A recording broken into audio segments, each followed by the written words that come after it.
Radyo Pilipinas, Radyo Publiko. Radyo Pilipinas, Radyo Publiko.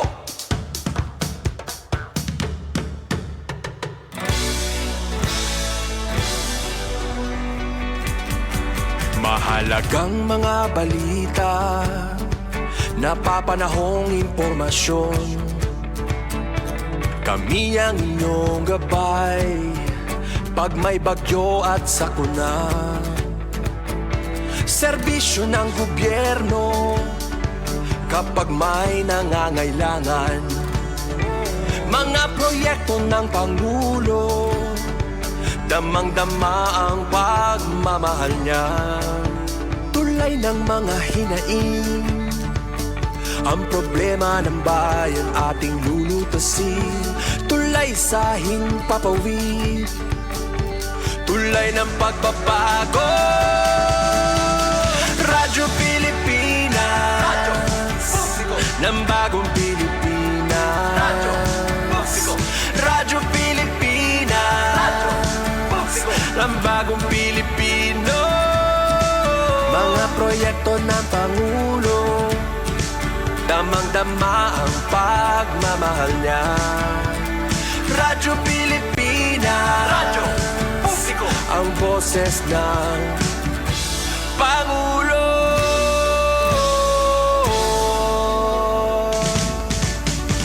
Karamay niyo kami, kahit malayo man kami nakakarating. OFW magsasaka, buhay ay iba't iba, san mang lugar ng bansa natin. Tulay ng mga hinaing, ang problema ng bayan ating lulutasin. Tulay sa himpapawid, tulay ng pagbabago. Radyo Pilipinas, Radyo Publiko, ng bagong Pilipinas. Radyo Publiko, Radyo Pilipinas, Radyo Publiko, ng bagong Pilipino. Mga proyekto ng Pangulo, damang-dama ang pagmamahal niya. Radyo Pilipinas, Radyo Publiko, ang boses ng Pangulo. Radyo Publiko, Radyo Pilipinas, Radyo Publiko, Radyo Pilipinas. Ito ang Presidential Broadcast Service. Radyo Pilipinas, Radyo Publiko, Ng bagong Pilipinas para sa bagong Pilipino. Naghahatid ng mahahalagang balita at impormasyon na guugnay ng pamahalaan sa sambayanan. Tulay sa himpapawid ng serbisyo publiko. Radyo Pilipinas, Radyo Publiko, ang boses ng Pangulo. Sa Albayog, 882 AM. Radyo Pilipinas, Radyo Publiko. Maayong buntag. Maupay nga aga. Good morning, Eastern Visayas.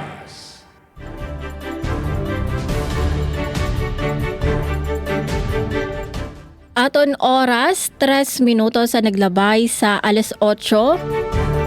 Yes, maupay nga aga, maadyong buntag, Eastern Visayas.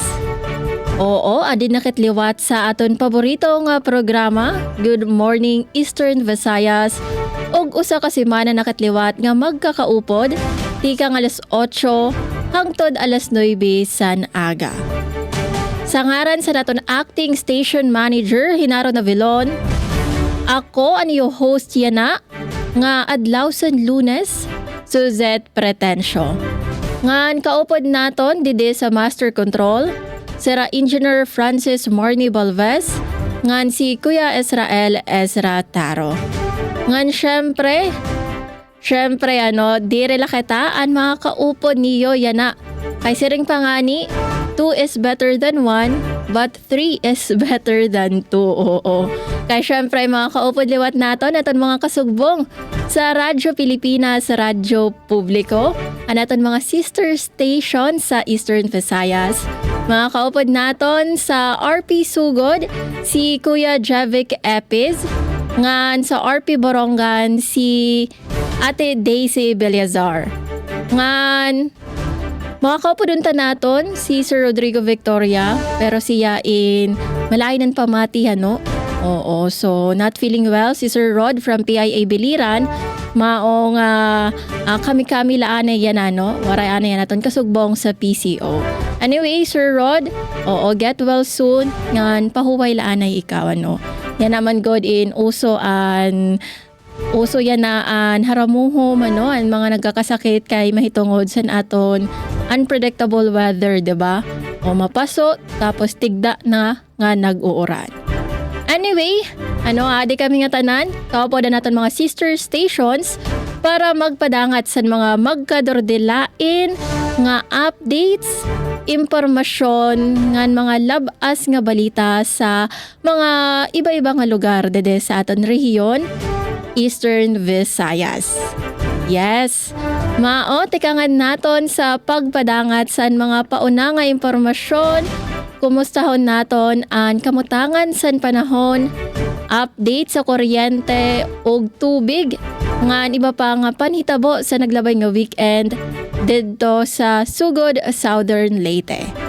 Maadyong buntag, Kuya Javic Epiz, yan sa imo mga kaupod dida sa iyo estasyon, syempre sa pagpamuno ni Sir Dindo Alaraz. Good morning, Eastern Visayas. Yes, maadyo nga buntag, maupay nga aga, Zuzet, og sa itong mga kauban diha sa Radyo Pilipinas, Radyo Publiko Kalbayog. And good morning, maadyo buntag kang Ate Daisy og sa itong mga kaubanan sa Radyo Pilipinas, Radyo Publiko Borongan og sa Philippine Information Agency kung PIA Eastern Visayas sa pagpanguna ni si Rayan Arinto, maadyo nga buntag.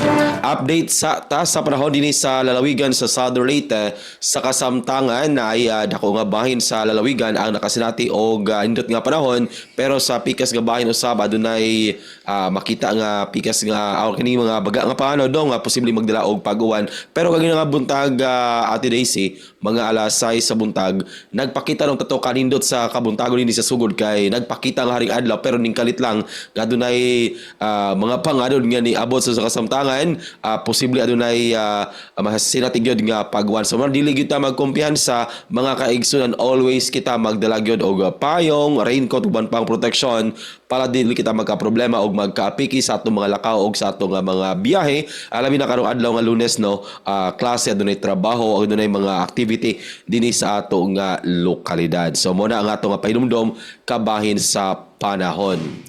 Samtang update sa power or kining kuryente dinhi sa Suleco kung Southern Leyte Electric Cooperative ang siguro nga dunay igo og sufisyenteng supply sa kuryente sa lalawigan sa Southern Leyte. Gipasabot nila nga karong adlaw nga Lunes, September 15, adunay power interruption nga mahitabo sa barangay Tumoy-Tumoy diha sa Dakbayan sa Masin, magasugod alas 10 sa buntag hangtod alas 5 sa hapon. And advance information lamang, same nga barangay, Ugma Pohon, September 16, Tuesday, 8:30 in the morning hangtod 5 p.m. So mo kana ang gipagawas nga advisory sa Suleco kabahin sa pagkapaw sa kuryente ug mga adlaw schedule kana nga power interruption. Samtang kagabi nagpagawas gyud og advisory ang Suleco gumikan sa nahitabo nga emergency power interruption kagahapon adlaw nga Domingo. Pipila ka mga lugar sa lalawigan sa Southern Leyte ang nakasinati og pinakalit nga pagkapawong sa kuryente, partikular diha sa District 3 sa lungsod sa Hinundayan o ubang bahin sa Pacific area. Nahitabo ang emergency power interruption pasado alas 8:28 sa buntag gabi. Hinoon dali ra nga naresolba kana sa Suleco. Nahibalik ang kuryente alas 8:52 sa gabi. And lain pod nga emergency power interruption nga nahitabo kagahapon. Apektadong lugar ang Barangay San Antonio padulong sa Barangay Kinatsawa, lungsod sa San Ricardo. Diha gamay nga problema sa Phase 1 primary line diha sa area sa San Ricardo. Hinoon, niabot lang sa usa ka oras kapin ang pagkapaong sa kuryente and pasabot gyud sa Suleco nga ang ilang mga personnel is naka-standby gyud na sa nagkalain nga strategic location na sa Maasin area, na sa Sugod Bay, Pacific and Panaon para gyud makadali o responde in kaso adunay mga problema sa ilang linya sa kuryente. So ato gyud nga iampo always ang atong mga linemen sa Suleco nga makapadayon sila sa ilang pagserbisyo at agan og kabaskog sa lawas para usab walay kinabang di po problema ang atong mga kaigsoon, especially kung adunay pinakalit nga problema sa kuryente. Samtang sa lain pang update pinasubay sa celebration sa whole month of September sa Philippine Civil Service Anniversary karon ato manggisaulog ika-125 ang matag local government unit dinhi sa lalawigan sa Southern Leyte adunay mga pakulo, adunay mga kalihukan para gyud sa pag-celebrar sa Civil Service Anniversary. And niadto na kalaway nga adlaw dihay gipahigyan yung tree planting activity ang provincial government sa Southern Leyte o gisuportahan kana sa nagkanilain nga ahensya sa gobyerno apil usab ang uwan pa nga mga LGU aduna poy mga susamang kalihukan tree planting activity, adunay coastal cleanup, adunay kini nga tinuig nga alay lakad ila pud gidungan karong nga buwan sa September and ang Arbor Day gitawag pa sa uban nga mga LGU. And ato nga suportaran kana mga kaigsunan especially sa mga kawani sa gobyerno. Sa lain pa nga update ang buhatan sa PSA kun Philippine Statistics Authority nagpasabot nga padayon gyapon sila sa pag-awhag sa mga katawhan labi na katong mga individual nga wala paghapon nagparehistro sa national ID, wala pa nagparehistro sa PhilSys and adunay gusto nga i-change i-edit, ipausob sa ilang record or details sa ilang record lagi sa PSA or sa National ID, pwede ka mo mobisita sa ilang buhatan diha sa Dakbayan sa Maasin or di ba ka atangan ang ilang schedule nga mobile, ang ilang mobile registration team mobisita na pod sa nagkalain nga lungsod dinhi sa lalawigan sa Southern Leyte para sa pagpahigayon sa naasoy nga registration. So, padayon gyud ang pagpaningkamot sa buhatan para tanan nga mga katawhan apila ang mga bata is marehistro niini nga national ID. So ato gyud kana nga suportahan. Sa lain pa nga update ang Department of Health sa pakigtambayayong sa Rural Health Unit dinhi sa lalawigan sa Southern Leyte padayon pod sa pag-awhag sa publiko labi na sa mga ginikanan nga padayon ang ilang school-based immunization kining bakuna eskwela. So ang mga ginikanan nato ato nga pasabton gyud ang ato nga mga kabataan para gyud dili bahadlok nga bakunahan kay kini nga bakuna lagi is gihimo kini nga bakunahan sa gobyerno para maghatag og dugang proteksyon sa labi na sa mga kabataan nga mao gyud ag dali mataptan sa nagkalain nga mga sakit. So kining bakuna usab is napamatud-an na kini sa pipila ka mga katuigan, so dili angay kabalakan. So gipasabot usab nga matag tungaan bisitahon gyud sa mga personal sa matag Rural Health Unit para sa nasoy nga school-based immunization. Oras sa Radyo Pilipinas, Radyo Publiko, alas 8:13 na sa buntag. Sa katapusan ng update at Daisy og Josette diri sa lalawigan sa Southern Leyte, niadto na kalabay nga semana, formal na gyud nga gilusad ang biyahe sa barko nga gipaniya sa RL Shipping Lines. Kining bagong barko nga magbiyahe adunay rota nga Limasawa Island to Maasin City. So mao kini ang pinakauna nga dako gyud nga barko, dili lang kay lansya nga magbiyahe sa naasoy nga rota. So dako tabang dili lang sa taga-isla sa Limasawa kundi sa tibuok nga province sa Southern Leyte nga makapaagni, makapadasig nga mo bisita ang mga turista kay dili naman sila maglisod kay daily ang biyahe noon. Alas 5:30 sa buntag ang schedule sa Limasawa Island padulong sa Maasin mismo and alas 5 sa hapon ang Maasin nga biyahe padulong sa isla sa Limasawa. So dako-dako kini pwede pud makasakay ang mga four wheels nga mga sakinan, mga motorcycles. So dili gyud problema, dili na problema nga to nga mga kaigsuonan. And aside sa barko nagabiyahe, naghapon kadto mga lansya nga ginagbay lang nga adunay biyahe sa lain nga oras pero ang ilang nga rota is Padre Burgos, Limasawa, vice versa. So, Ay, mo yes, ba- Jevic. yes. Ate Daisy and Suzette? Maganda yon kasi yung Limasawa Island talaga naman historical and tourist destination siya na magkaroon Yes, ng oo. additional na trip going to Maasin this time kasi yung nasakyan namin mula Padre Burgos, Padre Burgos, hanggang Limasawa lang, 'di ba? Yung available oo. na. Oh, at saka ito barko ata, no? So pag Yes, Ate cater Daisy. ito probably sa mga turista. No? Correct, Kasi oo. considering malaki yung volume ng mga turista na nagpupunta diyan. Correct. Opo. Mo ginausa sa... Yes, Suzette? Opo, Ate Daisy, kay ako actually good news talaga kay plano ko kumadto sa Limasawa by next year. So, maupay talaga nga balita pagka pamati ko may dana biyahe pa from Maasin to Limasawa. Sir ko ay okay, goods na good nga mabiyahe ak pa kadto next year Kuya Jevic, pero ka oras an biyahe tikang Maasin pa kadto Limasawa Island. Mga pero dala ka oras. More kapin oras gyud na Suzette kay gani diha sa Padre Burgos to Limasawa, dulan man usa ka oras ang biyahe. So kining Maasin is layo-layo man, pero ang kanindot lang kay anindot kini mo makita ka sa palibot at Daisy bisan pila ka minuto sa imong biyahe, pero makita nimo ang kanindot sa palibot. So usa gyud na ka anindot nga balita. And usa po di ay kay kini nga siguro si Ate Daisy naka-try naman sa biyahe sa Padre Burgos to Limasawa. Di ba nagyoy part dito nga dagko ang baud. And nagyoy panahon labi na karong habagat, nagyoy dagko nga baud. So kini mga gagmayng lansya, mga sakadyan term pa din mga pambot, delikado gyud, and mo lang na mahadlok ang ato mga kaigsoon na mabiyahe. Pero na naman tay barko, dako-dako na ni, so dili ka balakan kung adunay dagko nga baud nga di man gyud kalikayan nga kining panahon lagi. So dako na nagtabang sa ato mga kaigsunan, especially sa ato mga turista. So Suzette, basig na pa kay gustong paubano no para daghan gyud ang mobisita sa isla sa Limasawa. And sa gingon pa natin Daisy, historical man lagi kini nga lugar, labi na next year no kay mag-celebrate na pod ginagka-March sa anniversary sa first Easter Mass, and dako ginigtabang kini nga nice nga kalambuan panghitabo dinhi sa lalawigan sa Southern Leyte. And labi na pod Jevic, kay- Yes, Ate Daisy. Oo, maganda yung sa Padre Burgos na pagdaan Suzette kasi crystal clear din yung tubig dahil Yes, sa mga pantalan yung pantalan diyan, Jevic. Ang ganda, pwedeng maligo talaga diyan.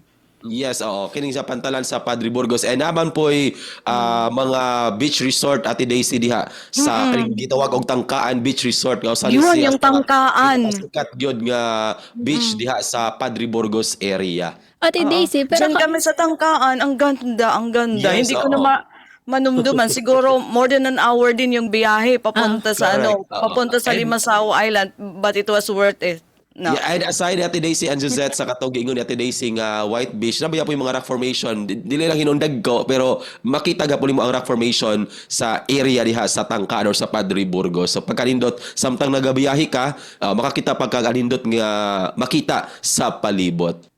yes, mas na-excite na ako kadto Limasawa para next year. Okay. And usa day po Suzette pagka hospitable gyud sa mga katawhan dito sa isla sa Limasawa. So ayaw kalimot sa kuan gyud kining pagpalit og lain-lain nga mga produkto kay ubay-ubay pod ang mga local delicacies dito sa isla sa Limasawa. And mo lagi kana nga kining kalambuan is hopefully makapaagnig gyud og daghan pa nga turista nga mo bisita sa Limasawa og sa katibukan sa probinsya sa Southern Leyte. Okay, sa oras nga alas 8:18 sa buntag, ato sang ihatod ang mga headlines. Kaandam sa Silago panahon sa linog gipaligon, ni suporta sila sa ika-third quarter nga simultaneous or national simultaneous earthquake drill. Dugang tabang nadawas sa mga pamilyang nasunugan sa lungsod sa Malitbog. Alaylakan ug Arbor Day gipahigal sa Hilongos Leyte. And groundbreaking sa 20 MVA substation sa Dakbayan sa Baybay, Leyte gipangunahan sa Leyeco 4. So atangi ang detalye sa mga balita nga nahikay sa atong mga kaubanan sa Radyo Pilipinas, Radyo Publiko sugod karong adlaw nga Lunes.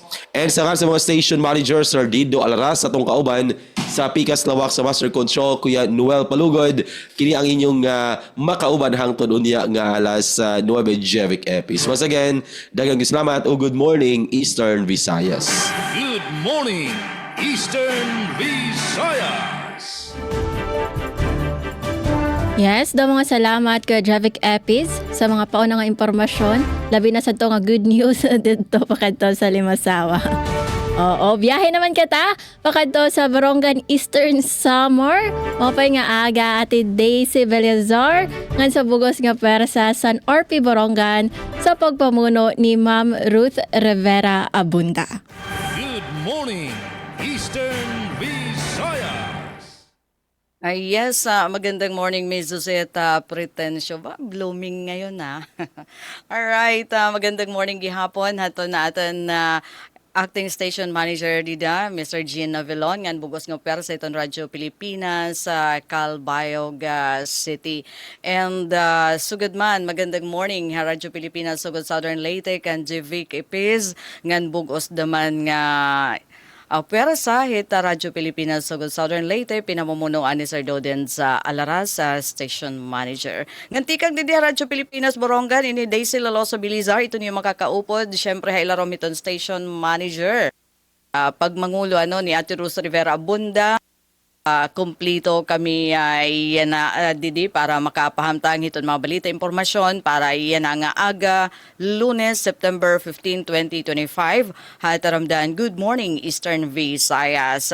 Mauran kami yan nga aga didi ha Eastern Samar, particularly didi syudad hiton Borongan. Although bisan kun an low pressure area nagtikang didi dapit haamon didi naglabay nga weekend naging maupayan amon panahon. Wari kami pag-uranahin makusog pero yan nga aga grabe iton dampog didi hiton amon kalangitan. Masyadohin kamadakmol and kanina liwat mga pasado alas 7 sige na aton mga pagdalugdog mga thunderstorms nganyan na may ada na kami mga pag-uran dede. Nasuring man nga ni kanang localized thunderstorms lano iton makakaapekto didi naman ita aton panahon didi Eastern Samar pero yun nauran kami yan nga mga oras. Pero diri ini makakabalaw nga pagpahati iton mga balita impormasyon ni Radyo Pilipinas Borongan. And bueno bahin ha amon pagtaga tubig naman waray man advisory para hin water interruption ngan ha pagtaga kuryente waray liwat power interruption nga igin advisory nga igin pagawa sa aton Eastern Samar Electric Cooperative kasi masyado temprano pa para mag-schedule power interruption kasagaran yung mga schedule power interruption gindudumara di dayton na weekend and naglabay nga weekend amo in waray good haluag nga mga pagparang nahisked aton na Eastern Samar Electric Cooperative. Ngan pero aton marisyo di diha amon kay may ada kami bag-o 48 nga new registered criminologist ha Eastern Samar State University aton ira upat dida nga campus 72% nga passing percentage nga masitaas ato national passing rate nga 50+%. So congratulations sa aton bag-o nga mga criminologist produktohan Eastern Samar State University. Even yung kan-avid ISO campus 100% yung passing percentage. So congratulations. Masulod din ni Hira, it's either ka-police, ka-miyembro itong Bureau of Fire Protection, di nga ni BJMP. Amo ini ito na irala mga ginapipilian. And para naman ang handog ng Pangulo diyan Sabado nga adlaw, handog ng Pangulo sa serbisyong tapat para sa lahat kadamon mga services nga na-avail haton mga taga Eastern Visayas bugos nga region pinaaghin magkaiba-iba nga mga serbisyo ayuda tikang naman atan gobyerno dungan haton birthday aton Pangulo. Ngan para naman ang headlines ang mga balita na hikay han Radyo Pilipinas Borongan para yan ang adlaw, September 15, 2025. Ordinansa nga magtutuko din animal bite treatment clinic sa Syudadan Borongan. Construction hin 20 million pump boat wharf gin-aprobaranhan kung konseho. Samtang Department of Labor and Employment Provincial Service Fair nagdarahin trabaho ayuda sa Eastern Samar. Agresibo nga Independent Commission so siya pagtulbok kan korupsyon ng mga infrastruktura pahayag ni Congressman Libanan. Ngan sobra 40 nga kabataan-unan habungton San Julian nakiusahan Linggo ng Kabataan 2025 Youth Leadership Camp.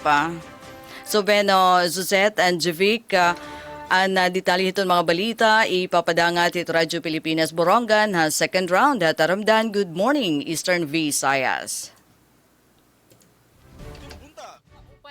Uy. Yes, daw mga salamat Ate Daisy. Oo, paghirot ka mo dida po sa Borongan, ano? Sinabi na nga malain ang panahon. Yes, kandi naman sa Kalbayog. So, didi Ate Daisy, Kuya Jevic.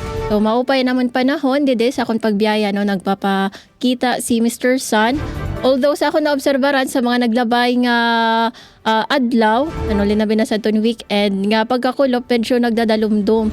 Oo, pero dirigad na oran, cloudy la siya, pero hirot-hirot gihapon kita. Nga syempre, siring pa kanin ni Kuya Jevic kanina, no? Nga permila nga mag-andam, magdarasan payong, o magdarasan kapote, o di nga ni kalo, pagpananggasan oran. Nabi na nga, talaga manggod yan, uso an sakit, uso an haramuhom kay sini nga ni nga paiba-iba nga panahon. Oo. Ako actually at today sigin Kuya Jevic sa naglabay nga weekend so medyo nagkaharamuhom Oo, uso ko didi na sa amon sa balay damo sa amon nagkaharamuhom. Oo, mao nga maghirot good kita kung may ada ka ta mga vitamins nga pwede tumaron Oo, magtumar na la para maproteheran ta naton kalugaringon, di ba? Kasi rin nga ni Sir Health. So yung haramuhom, Suzette. Oo, fever po. Okay. Sa ano po? Kasi hamon, hiranat yun. Hiranat. Sa Northern Samar, hiranat po liwatan era term sa haramuhom. Okay. Opo. Oo. So, maghirot-hirot ka ta. Sa iyo kay Jevic, ano niyo haramuhom o fever nga term? Hilanat. Hiranat. So, kami lang na iba ngayon. O, paiba-iba ngayon kami. Oo. Para unique ang kalbayog. Oo. Anyway, so yan na medyo mga panahon nato, pero syempre, maghirot lagi hapon kita, mag-andam kita para sa aton health, diba? Ngan, para naman sa utilities, dito sa Kalbayog, sa aton kuryente, sa aton September 14, kakulop nga adlaw, nagamay adasan madali ay nga pagkaparong san kuryente dito sa San Agustin Substation iniin usa ka oras gadla nga pagkaparong san kuryente tikang alas 5 ngan alas 6 san aga ang rason an hotspot correction san power fuse dito sa San Agustin Substation. So ang mga naapektuhan nga mga lugar dito sa mga barangay sa munisipyo San Gandara pero diri ungay an barangay na Kobe pakadto sa Tambongan, Dapdap pakadto sa Lahong, ngan Kaprangasan pakadto sa Napalisan nga naapektuhan liwatan mga barangay dito sa Bungtosan Matuginaw, sa Bungtosan San Jorge ngan sa munisipyo San Tarangnan. So sa mga na sorpresa sa sining emergency power interruption ang rason sana otrohon ko la hotspot correction san power fuse dito sa San Agustin Substation.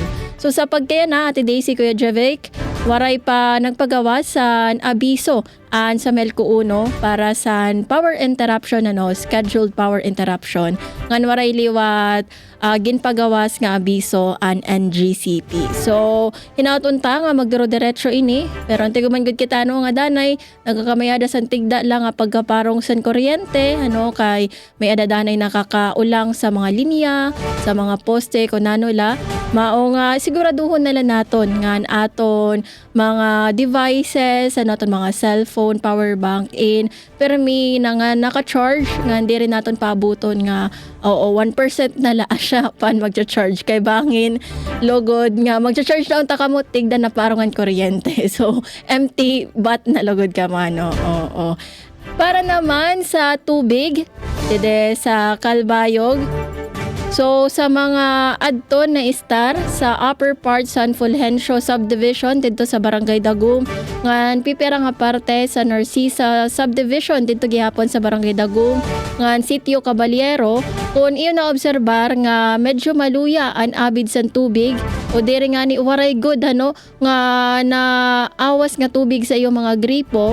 Ang rason sana in may adasan repair pag-upay sa water tanker nga inigintikangan ini sa to naglabay nga semana si Tiam Bridges pero sumala san Calbayog Water Company Incorporated magupay ang serbisyo sa tubig pag-abid sa tubig didi sini nga mga lugar matapos ang pagkatapos pag kompleto na ang pag-upay sa sini nga water tanker. So kung iyo na obserbaran nga medyo maluya lagi hapon o waray abid sa tubig, siguro diri pa tapos ang pag-upay sa water tanker. Ngandi de Ate Daisy, congratulate liwat namon ang mga new registered criminologists dide sa Calbayog. Kay may dagihapon dide mga nakapasar san sini nga board exam. Kami in Northwest Summer State University nakaproduce san 22 nga newly registered criminologists iniin sa napasar serasan niya nga August 2025 licensure examination nga Northwest Summer State University nakag-record san 77.27% nga passing rate para sa mga first time takers nga overall passing rate naka-record sa 68.75%. Yes, so asyad to mga pauna nga impormasyon matikang dide sa RP Calbayog. Para naman sa mga nahikay nga balita, mga top stories of the day, adin naman mga laray uluhan. Nationwide handog ng Pangulo serbisyong tapat para sa lahat ginbuhat sa Samar. Samtang handog ng Pangulo halad ang suporta ngan bulig pinansyal para sa mga Nortehanon. SSS Calbayog nagselebrar sa SSS Pensioners Day. Ngan Samar State University usa sa mga top performing universities basar sa Mid-Year Performance Dialogue sa Department of Budget and Management. Yes, ini nga aton mga balita, aton igdedetalye sa second part san aton taramdan. Good morning, Eastern Visayas. Ito ang Presidential Broadcast Service Radyo Pilipinas, Radyo Publiko ng Bagong Pilipinas para sa Bagong Pilipino. Naghahatid ng mahahalagang balita at impormasyon na guugnay ng pamahalaan sa sambayanan. Tulay sa himpapawid ng serbisyo publiko. Radyo Pilipinas, Radyo Publiko, ang boses ng Pangulo. Sa Calbayog, 882 AM. Radyo Pilipinas, Radyo Publiko. This is a public service announcement. Discipline is the key. Umiwas sa aksidente sa daan. Ang pagmamaneho ay may kaakibat na responsibilidad, hindi basta mapaandar lang ang sasakyan. Kilatisin ang sarili, ang kahandaan sa manibela, siguruhing inyong konsentrasyon ay hindi magagambala. Importante rin na ating laging isipin, init ng ulo ay huwag pairalin, bagkus kaligtasan ng lahat ang siyang dapat unahin. Isang mahalagang paalala mula sa Presidential Broadcast Service at Radyo Pilipinas, Radyo Publiko, 738.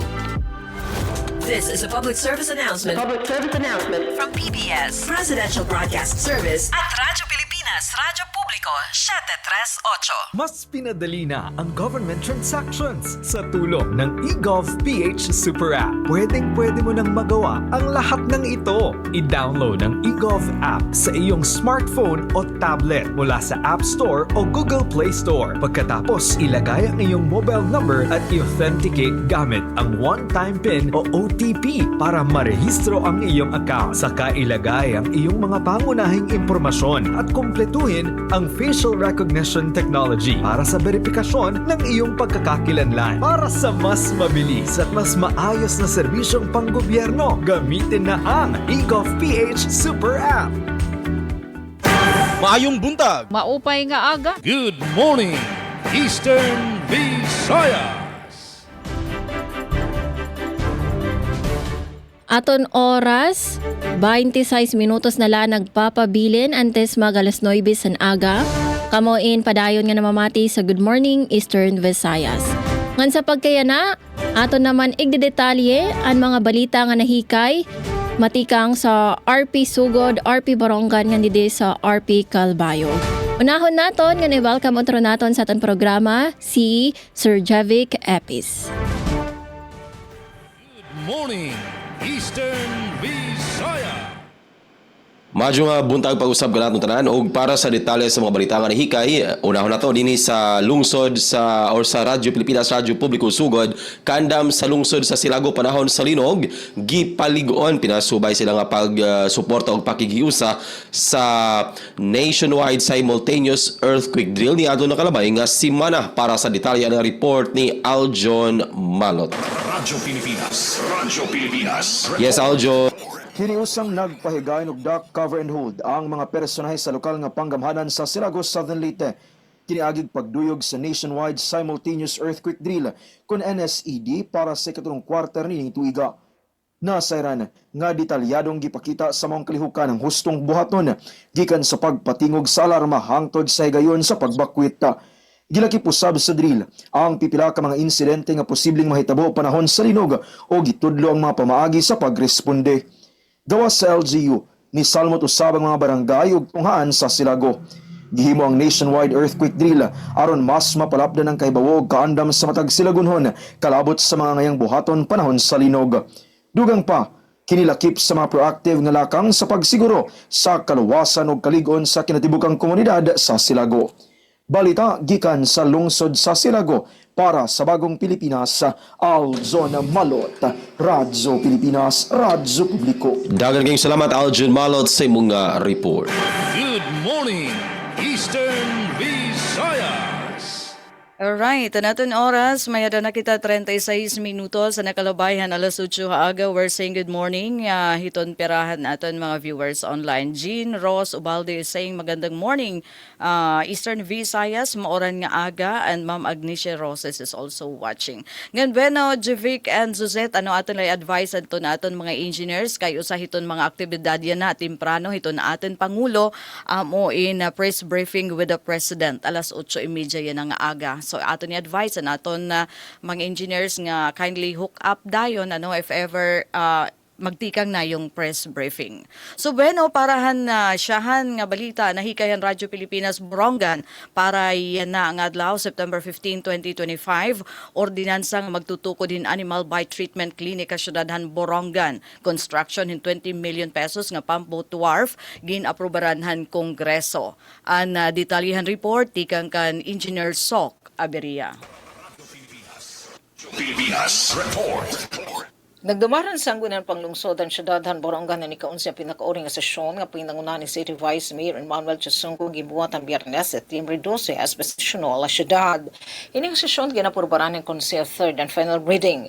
Ang naging proponer nga ordinansa nga Animal Bite Treatment Clinic under the City Health Office in the City of Borongan nga panguna iginduson Committee on Health and Sanitation nga chairperson na SB member Dr. Ana Katrina Sadak nga sinuportaran han mga magbaralaod. Ginapurbaran liwat ang naging proponer proponer nga appropriation ordinance kantidad 20 milyones de pesos para ang konstruksyon ng pambuta ka barangay pipilitan na syudad.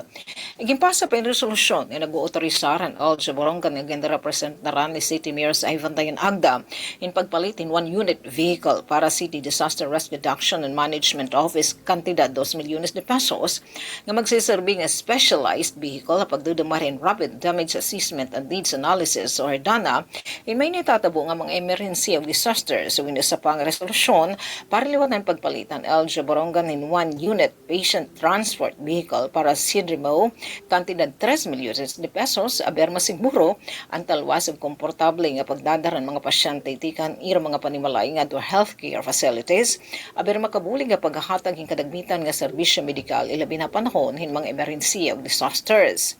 Igimpasa liwat ang resolusyon na nag-uautorisaran LG Borongan nga representaran ni Mayor Agda nga sumulod og magpermeng kasabutan Memorandum of Agreement sa Philippine National Police Borongan City Police Station agenda representaran ni Acting Chief of Police Lieutenant Colonel Seralvel Cabadillas parit implementasyon han kaugob o kriminalidad atuhan nga utdon gobyerno ugupan para kamurayawan nga kauswagan nga anti-criminality strategy nga flagship program ng PNP Eastern Samar.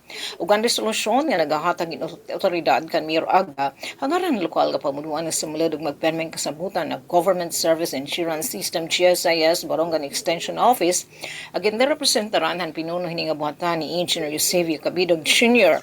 parit pag-implementar GSIS Borongan Extension Office Business Continuity Plan LG Borongan como alternate site pananglitan mahitabo in major disruption so giton sunog, linog, babaha, utilities breakdown ug iba pa nga makakaapekto sa operasyon na nasabi nga buhatan. Samtang ginpasa pa in mga resolusyon agud makapaghatag hin ayuda pinansyal ang lokal nga pamunuan ng syudad. Eastern Samar National Comprehensive High School kantidad sobra 200,000 pesos para mapunduhan ang pag-upay ng mga portahan and comfort rooms sa nasabing eskwelahan barangay pipilitan Sangguniang Kabataan kantidad 20 milyones de pesos para mapunduhan ang gastos sa kanan mga atleta uniforme para at upcoming Sports Feast 2025 nga na barangay C ang kantidad sobra 920,000 pesos para mapunduhan ang pagpalit og instalasyon hinwalo nga closed circuit television CCTV cameras ang nasabi nga barangay nga ang resolusyon agud makapagdonar ang lokal nga pamunuan in tag-usa ka unit in fire extinguisher kada barangay ang syudad samtang can refer ang Committee on Transportation atong pagtratar hin 33 nga aplikasyon in motorized tricycle for hire sa syudad ng Borongan para sa Bagong Pilipinas Soka Beria Radyo Pilipinas Radyo Publiko Borongan. Mga salamat ang report at Sok Aberia. Eastern Visayas. Yes, nga din naman sa RP Calbayog, nationwide handog ng Pangulo serbisyong sapat para sa lahat, ginbuhat sa Samar. Detalye, pamatian naton matikang kan Charmaine Perito Balvez. Radyo Pilipinas Report. Ginbuhat sa Katbalogan Samar ang handog ng Pangulo serbisyong sapat para sa lahat, kundiin nagdumara hilawig nga serbisyo publiko para sa mga residente. Sa iyang mensahe, gintagan doon ni Attorney Ernesto Perez, Director General sa Anti-Red Tape Authority nga ang pagserbisyo ano sa nga pribilehiyo o ginahanglan matagamtaman sa kada Pilipino, mapa individual, pamilya, barangay, o mapabugos nga nasud pa man. Naging one-stop hub ang serbisyo caravan, kundiin nagpaabot medical consultations, agricultural support, social protection programs ug employment opportunities. Nagpahayag naman sa pasasalamat si Rowan na Amit, benepisyaryo sa Sustainable Livelihood Program nga nagsiring nga dako nga oportunidad ini para maitindog ang iya pamilya. Pinaagi sa nasabing nga inisyatibo, ginpaparigon sa gobyerno probinsyal sa Samar ug mga ahensya sa gobyerno ang pagpatapod nga igharani sa tawo ang mga serbisyo ug igduso ang inklusibo nga pag-uswag. Para sa Bagong Pilipinas, Charmaine Perito Balvez, Radyo Pilipinas, Radyo Publiko, Calbayog. Salamat Charmaine, ngan kasumpay sini nagdumara liwat sa handog ng Pangulo nga kundiin naghalad sa suporta ngan bulig pinansyal para sa mga Nortehanon.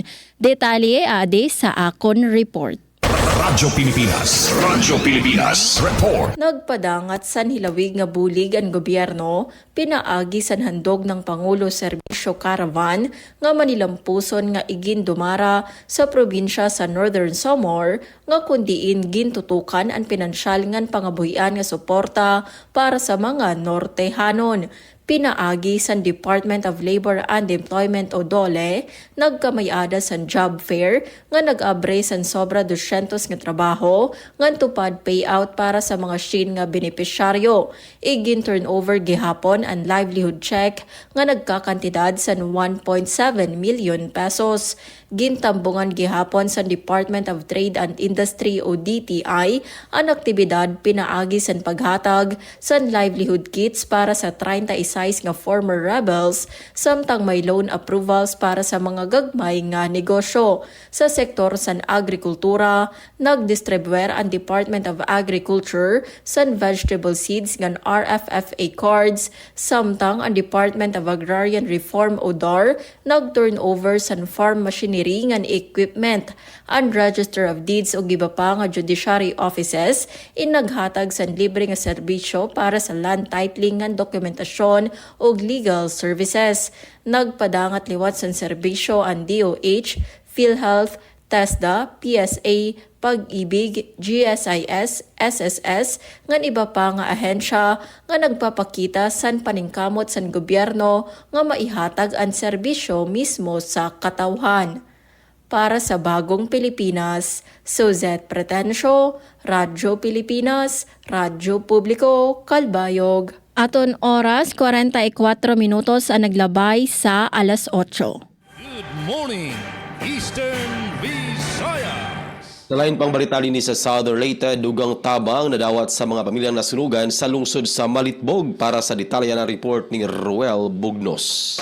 Radyo Pilipinas. Radyo Pilipinas. Report. Nakadawat og dugang tabang ang mga biktima sa sunog sa Barangay San Jose sa lungsod sa Malitbog, Southern Leyte kanatong Setyembre 12, 2025. Kinigikan sa provincial government sa Southern Leyte, pinagi sa buhatan ni Governor Damian Mercado, kauban ng Provincial Social Welfare and Development Office, Provincial Engineering Office ug ang local government unit sa Malitbog. Ang provincial government girepresentahan ni Sangguniang Panalawigan member Jonathan Maraon, kauban sila si Mayor Kenneth Oben, Vice Mayor Eping Namok ug mga membro sa Sangguniang Bayan. Nakadawat og anaa sa 10,000 pesos nga cash assistance ang panimalay nga totally damaged, samtang 5,000 pesos alang kanatong partially damaged.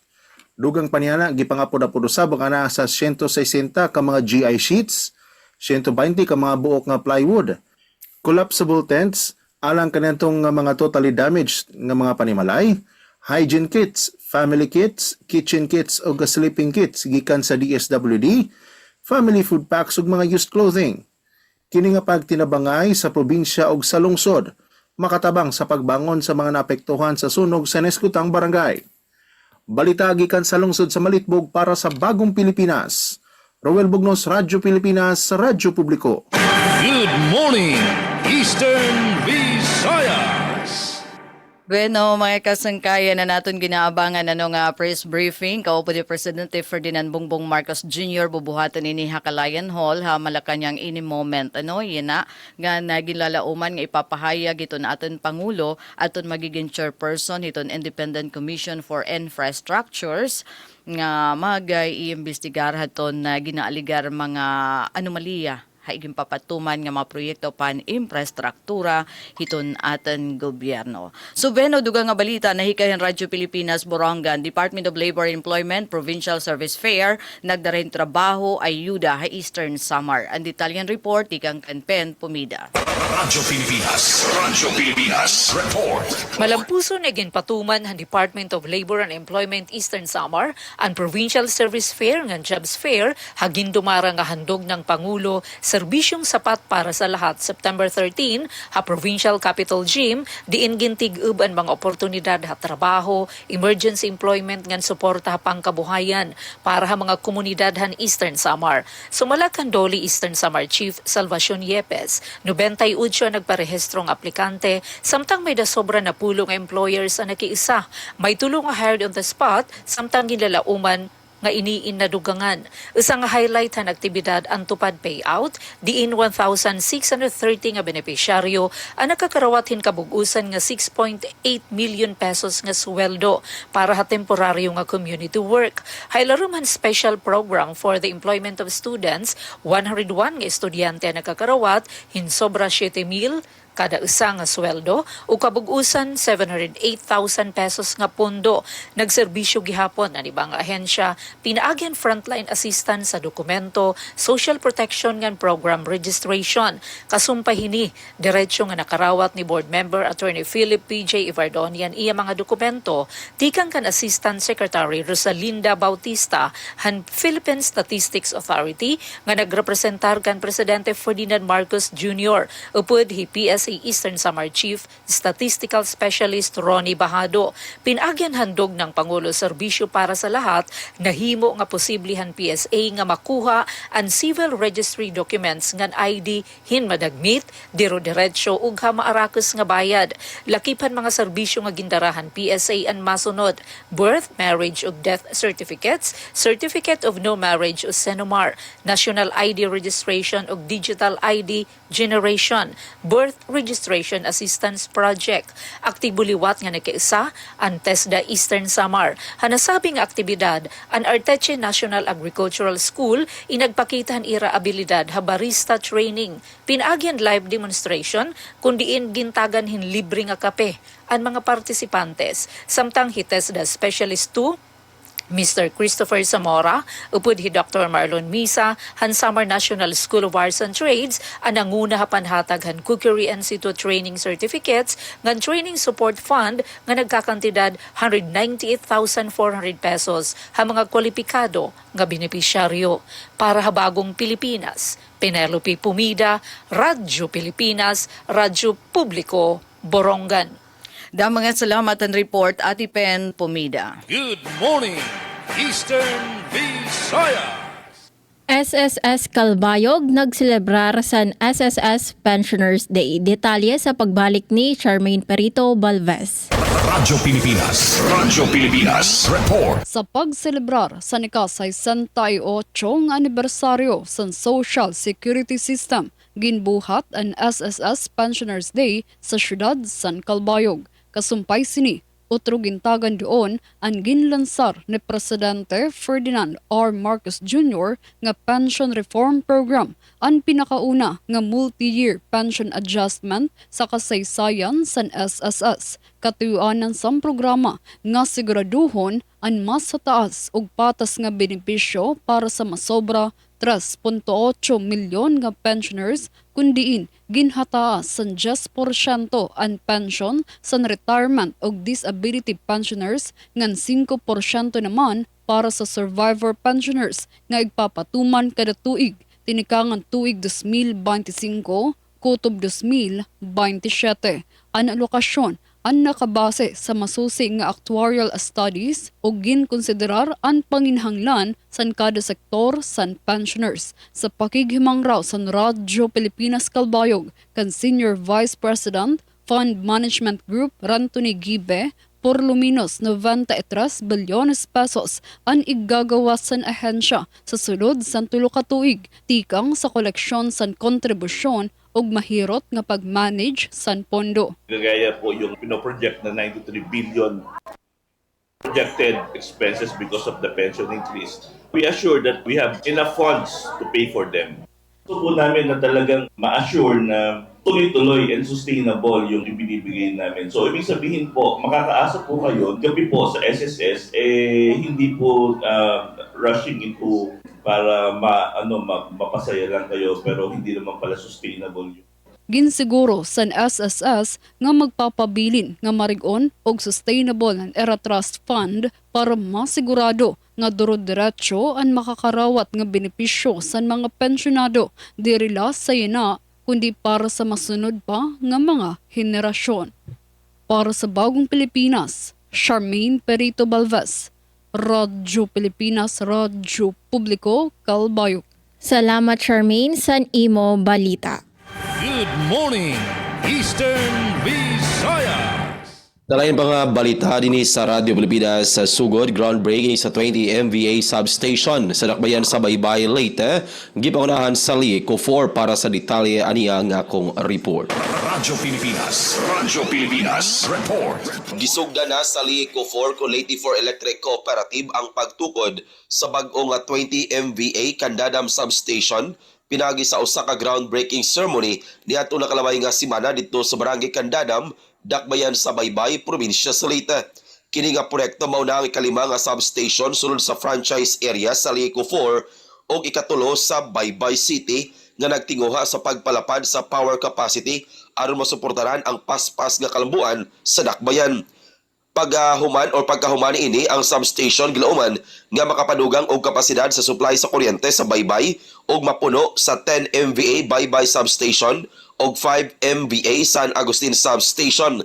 Ang 20 MVA Candadam substation adunay upat ka feeders o gilaraw nga mo serbisyo sa business o government center sa Dakbayan sa Baybay samtang maghatag usab kini og redundancy aron mas ligon og masaligan ang sistema sa distribusyon sa kuryente. Target ma-energize ug magsugod ang operasyon sa tunga-tunga sa tuig 2026 ana asoy nga pasilidad.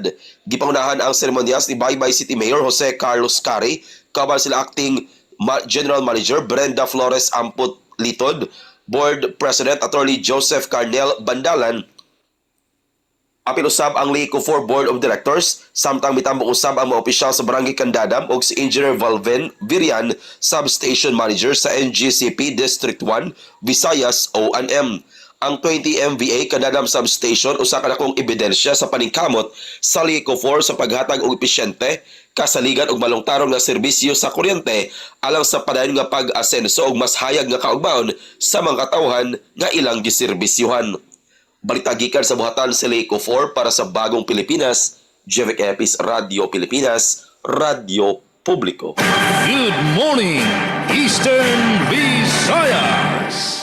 Samtang dugang nga balita, tika nga Radyo Pilipinas Borongan, sobra 40 nga kabatan-unan habungtuan San Julian, nakiusa halinggo ng kabataan 2025 Youth Leadership Camp. Ang detalye report tikang Kandayan Camplon. Radyo Pilipinas Report. Inabot ang sobra 40 ng mga representatives han magdarudlaan ng youth and youth serving organizations sa San Julian. Radyo Pilipinas! Youth Leadership Camp sa San Julian National High School hadi pala maihang ay gayon. Ang aktibidad din may panuyo nga mapahitaan sa nababruonhan kabataan, may tungod han mga napapanahon yung mga topiko nga issues nga may ara kalabutan ha ira sugad han mental health, online sexual abuse and exploitation of children, nga child sexual abuse and exploitation materials. Dugang papanog gihapon hini nga mapakusog adto network na youth organizations nga youth serving organizations sa nasabi nga bungto. Ang linggo ng kabataan ito 2025 binakaangkla tema Local Youth Actions for SDGs and Beyond. Naimugsoy pinaagan Local Youth Development Council and Local Youth Development Office nga gimpondohan naman han Municipal Social Welfare and Development Office or MSWDO. Gintagan doon na siyahan nga adlawhan to the activity and mga topiko kasumpayan mental health awareness ngan online and sexual abuse to children. Hinigihapon nga adlaw nagbuhatan grupuhan linggo ng kabataan at tagisan kompetisyon nga gintambuhan ng mga partisipantes sugadhan SGD survey quiz, poster making, essay writing, and banner making and chant performance. Ultimo adlaw han aktibidad nagbuhatan grupo na tree planting activity nga pinungunahan han Menro. Dito naman ha Barangay Nenang sinundan inihin na team building games nga gibuhat ha school grounds sa San Julian National High School. Natapos ang aktibidad nga bitbitan mga kabataan aton mga kaangay gibabruan nga makakabulig hiton pagpaurusahan tagsa nga kalugaringon. Sugad man nagdumarag gihapon hin awarding han mga winners han ginbuhat nga mga contest. Impormasyon ay kay pinaagihan LGU San Julian. Para sa Bagong Pilipinas, Dayan Camplon, Radyo Pilipinas, Radyo Publiko, Borongan. Mga salamat ang report, Dayan Camplon. Good morning, Eastern Visayas! Samtang balik dede sa RP Calbayog, Samar State University, usa sa mga top-performing universities basar sa Mid-Year Performance Dialogue sa Department of Budget and Management. Detalye ade sa akon report. Radyo Pilipinas. Radyo Pilipinas. Report. Ginkilala nga usa sa mga primera nga universidad ang Samar State City o SSU basar sa igindumara nga fiscal year 2025 Mid-Year Performance Dialogue para sa mga state universities and colleges o SUCs, Commission on Higher Education o CHED, ngan Technical Education and Skills Development Authority o TESDA, ginpangunahan sa Department of Budget and Management o DBM Region 8 ang pagkatitirok sa tunaglabay nga Biyernes, Setyembre 12 sa Tacloban City nga kundiin ginhisgot ang pag-eksamin sa mga programa, proyekto ngan paggamit san pondo sa mga magkadordelain nga institusyon san edukasyon.